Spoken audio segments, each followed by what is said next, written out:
शिक्षा study hub. जैसे कि आज सामाजिक विज्ञान इतिहास का हम 7वीं कक्षा का पहला लेसन कर रहे हैं। पाठ का नाम है हर्षवर्धन और तत्कालीन समाज। जैसे कि हमारे भारत के ऊपर बहुत सारे शासकों ने राज किया, उसमें से एक वर्धन वंश था और वर्धन वंश के बारे में इस लेसन में दिया गया है।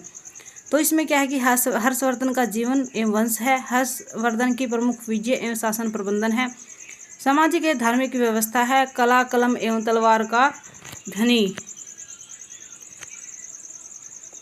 तथा दानी सम्राट रहा है। और ह्वेनसांग का विवरण है। ह्वेनसांग कौन था? जो हर्षवर्धन का दरबारी कवि था। तो सबसे पहले एक जो ये वीडियो है, फोटो है, इसके थ्रू समझाया गया कि मीनू गर्मियों की छुट्टियों में अपनी बुआ के यहाँ रहने आई। थानेसर शहर है जो कि कुरुक्षेत्र में पड़ता है, वहाँ मीनू आती है अपनी बुआ के शहर में। फिर बुआ जी उसे हर्ष का टीला दिखाने ले जाती है। मीनू पुरातात्विक अवशेषों को देखने के बाद, बुआ जी यह क्या है?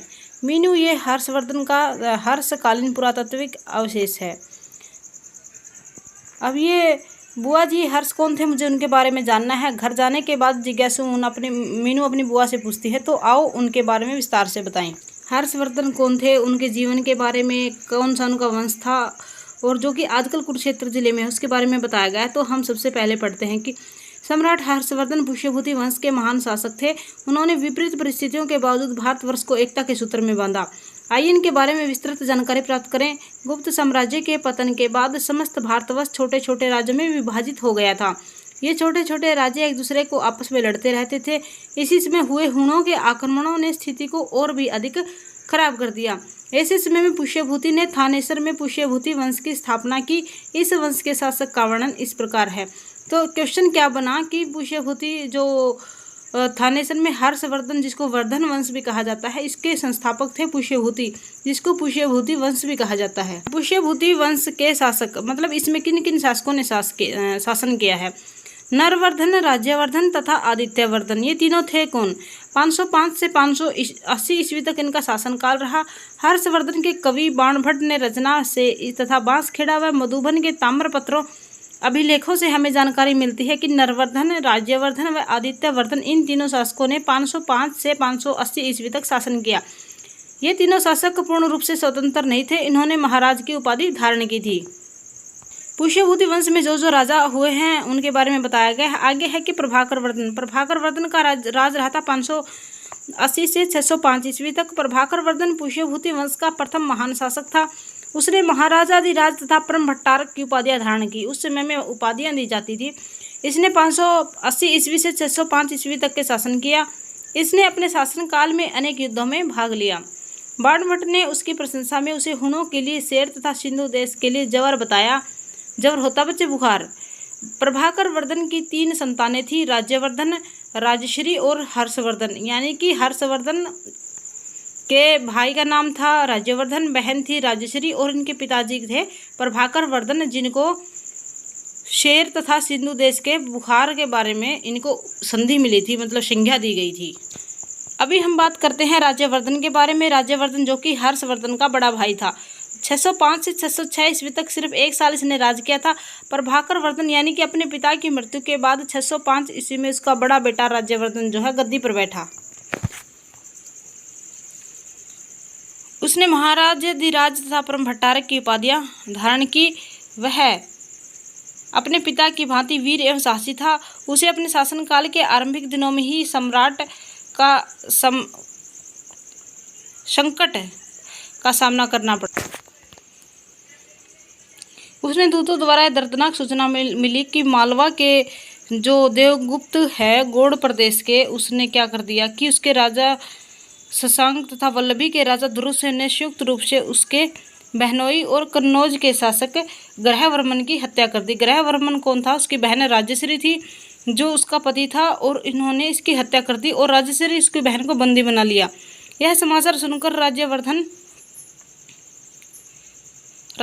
तुरंत ही 10,000 सैनिकों के साथ युद्ध करने के लिए तैयार हो गया। और इसी समय राज्यवर्धन के छोटे भाई हर्षवर्धन ने भी उसके साथ युद्ध में जाने का आग्रह किया, किंतु राज्यवर्धन ने यह कहते हुए इनकार कर दिया कि हिरण का शिकार करने के लिए एक ही शेर पर्याप्त है। राज्यवर्धन ने युद्ध में साहस का परिचय देते हुए मालवा के शासक देवगुप्त को पराजित कर दिया, परंतु गौड़ प्रदेश के राजा शशांक ने 606 ईस्वी में राज्यवर्धन की धोखे से हत्या कर दी। तो राज्यवर्धन की हत्या किसने की थी? गौड़ प्रदेश के राजा शशांक ने, जो कि धोखे से की थी। राजश्री के पति का क्या नाम था? ग्रहवर्मन। ये हर्षवर्धन के किले के कुछ अवशेष है जो कि थानेसर में आज भी अवशेष अभी भी है। थानेसर है कुरुक्षेत्र में, वर्तमान आज का कुरुक्षेत्र है। हर्षवर्धन का आरंभिक जीवन था, जो उसके किले थे, उसके अवशेष है, उसके बारे में चित्र है सारा का सारा। अभी हम बात करेंगे हर्षवर्धन के बारे में कि हर्षवर्धन का जन्म हुआ था 4 जून 590 ईस्वी को थानेश्वर के राज्य में हुआ, क्योंकि उस समय क्योंकि इन सब में प्रमुख शासक था हर्षवर्धन। हर्षवर्धन के भाई का नाम था राज्यवर्धन और उसका शासनकाल सिर्फ 1 साल तक ही रहा और बाद में धोखे से उसकी हत्या कर दी गई। और इसकी एक बहन थी राजश्री, जिसके पति का नाम था ग्रहवर्मन। अगर बात करें हर्षवर्धन की, इसका जन्म 4 जून 590 ईस्वी को थानेश्वर में हुआ था। हर्षवर्धन के जन्म के बाद कई दिनों तक सारे राज्य में उत्सव मनाया गया था। माता पिता कौन थे इसके? हर्षवर्धन की माता का नाम था यशोमती देवी और पिता का नाम था प्रभाकर वर्धन।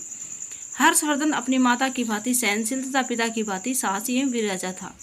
भाई बहनों को आपने पता कर ही लिया कि 3 बहन भाई थे। एक बड़ा भाई था राज्यवर्धन और बहन थी राजश्री। हर्षवर्धन सबसे छोटे थे। हर्षवर्धन अपने भाई का बहुत आदर करता था और अपनी बहन से अथाह प्रेम किया करता था। बात करें कि उसने पढ़ाई कहाँ तक की थी, हर्षवर्धन बहुत ही विद्वान एवं बुद्धिमान था, जिसने अनुमान लगाया था कि हर्षवर्धन की शिक्षा दीक्षा का उचित ढंग से प्रबंध किया गया था। शास्त्राभ्यास और युद्धाभ्यास, यानी कि उस समय पर लड़ाई के लिए बच्चे को छोटी उम्र से ही उसके ज्ञान दिया जाता था। तो हर्षवर्धन का बचपन उसकी माता यशोमती के भतीजे भंडी के साथ बीता था, यानी कि मामा के लड़के के साथ। निरंतर शास्त्र व युद्धाभ्यास से वह एक श्रेष्ठ घुड़सवार योद्धा बने। हर्ष के दरबारी कवि बाणभट्ट की रचना हर्षचरित से है जानकारी मिलती है कि जब हर्षवर्धन प्रतिदिन युद्धाभ्यास किया करते थे, शास्त्रों के प्रयोग से उनके हाथ काले पड़ जाते थे, क्योंकि उस समय हाथों से जो है शस्त्र चलाए जाते थे, जैसे तीर हो गए, भाला हो गए, फरसा हो गया, तलवार हो गई। तो मतलब इतनी प्रैक्टिस करते थे कि उनके हाथ काले पड़ जाते थे। और ये सब प्रैक्टिस है जो लड़ाई करने की, युद्ध के अभ्यास की, उन्होंने अपने मामा के लड़के भंडी जिसका नाम था उसके साथ मिलकर की। दूसरा क्वेश्चन है कि उनका दरबारी कवि था हर्षवर्धन का, उसका नाम क्या था? हर्ष बाणभट्ट था, जिसने हर्षचरित, हर्ष के जन्म से लेकर लास्ट तक की जानकारी हर्षचरित नामक पुस्तक से हमें मिलती है। और ये कुछ इंपॉर्टेंट फैक्ट हैं कि क्या आप जानते हैं कि सम्राट हर्षवर्धन के राज्य की प्रथम राजधानी स्थानेश्वर, यानी कि जिसका पुराना नाम था स्थानेश्वर, सरस्वती के किनारे स्थित, सरस्वती नदी के किनारे स्थित थी, क्योंकि पुराने टाइम में जितने भी नगर थे वो नदियों के किनारे बसाए जाते थे। तथा हर्ष का टीला पहले दुर्ग था जिसकी 52 बुर्जियाँ थी, जिसमें क्योंकि किला के अंदर जो बुर्जियाँ निकाली जाती थी, जिसमें बाहर खड़े होकर के बाहर के देश प्रदेश के दर्शन किया करते थे, जिसको आजकल छोटे छोटे गेट होते हैं, जो खिड़कियाँ जिसको बोल सकते हैं, ऐसी बुर्जियाँ होती थी जो मेन मकान से आगे निकल कर बनाई जाती थी। बात करते हैं कि इनका राज्याभिषेक यानी कि राजा का पद हर्षवर्धन को कब मिला। थानेसर में राज्याभिषेक 606 से 647 ईस्वी तक हर्षवर्धन का शासनकाल रहा।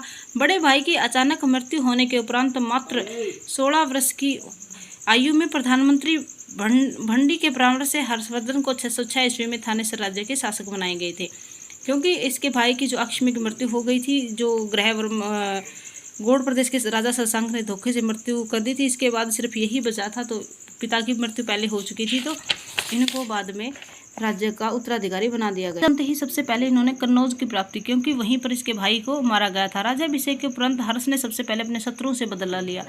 उसी समय पर हर्षवर्धन को पता चला कि राजश्री शत्रुओं के कारागार से भागकर विंध्याचल के जंगलों में चली गई है। पता चला कि उसने अपने शत्रुओं से बदला ले लिया, लेकिन जो उसकी बहन थी जिसको बंदी बनाया गया था, वो कहीं जेल से निकलकर भागकर जंगलों में चली गई। हर्षवर्धन ने दिवाकर मित्र नामक बौद्ध सन्यासी की सहायता से अपनी बहन को खोजा। किसकी सहायता से खोजा? दिवाकर मित्र नाम का एक बौद्ध सन्यासी था।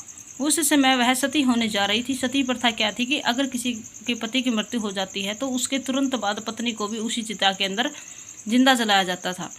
हर्षवर्धन अपनी बहन के साथ कन्नौज पहुंचे तो प्रजा ने उसका भव्य स्वागत किया। राजश्री के आग्रह पर हर्ष ने थानेसर को कन्नौज में मिलाकर कन्नौज को अपनी राजधानी घोषित कर दिया। यानी कि थानेसर था पहले हरियाणा में, जो कि आजकल कुरुक्षेत्र में है, और कन्नौज था दक्षिण भारत में। वहाँ इसकी सिस्टर की रहती थी जिसका नाम राजश्री था। उसको दोबारा उसकी राजधानी लेके जाया गया। और कहा कि उसके बहन ने आग्रह किया कि भाई आप ही शासक को यहाँ का भी संभाल लो। तो उन्होंने क्या किया, थानेसर से अपनी राजधानी को कन्नौज में शिफ्ट कर दिया।